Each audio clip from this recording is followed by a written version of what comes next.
No charges will be filed in a controversial and deadly police shooting in the suburbs. Hello, I'm Mark Sapelsa. And I'm Micah Mater. That police officer is white. The teenager killed was black. Today, prosecutors made their decision regarding the shooting of Justus Howell. And tonight, there is reaction from his family and the Zion Police Department. We want to warn you, you might find some of the surveillance images we're going to show you disturbing. WGN's Tanya Francisco is live in Zion with that story. Tanya.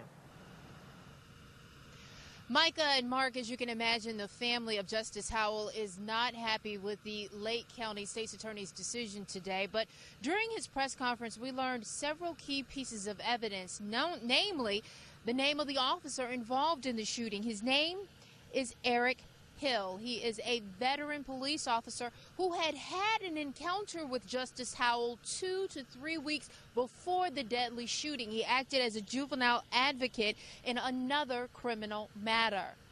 In this case, though, Lake County State's Attorney Mike Neerheim says none of that mattered. Only the facts played into his decision to label this shooting as justified. Enhanced surveillance video from a Zion City yard about a block away shows the exact moment the fatal shots were fired and Justus Howell goes down. These are the facts. Justus Howell was armed and dangerous. Neerheim says on the afternoon of April 4th, Howell met with another man, Tremont Pete, to buy a 9mm semi-automatic handgun for $600, a gun that turned out to be stolen from a home in Lake Villa. Surveillance video shows the two walking, then a few minutes later struggling. Neerheim says Howell had taken the gun and was threatening to shoot Pete.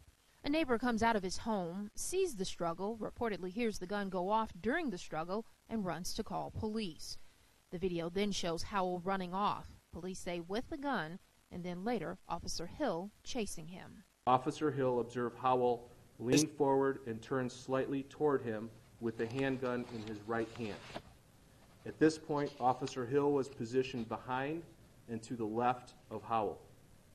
Fearing for his life as well as the life of the officer that was in Howell's direction of travel, Officer Hill reacted by firing 2 shots in rapid succession at Howell. A loaded gun, Neerheim says, was found about a foot from Howell's body. Laboratory reports from the Northeastern Illinois Crime Laboratory, an independent agency, confirmed that Howell's thumbprint was located on the magazine of the gun, and his DNA was located on the slide, the handle, and the trigger of the gun. Howell's parents met with the state's attorney before the findings were released, looked over the evidence, and heard his explanation.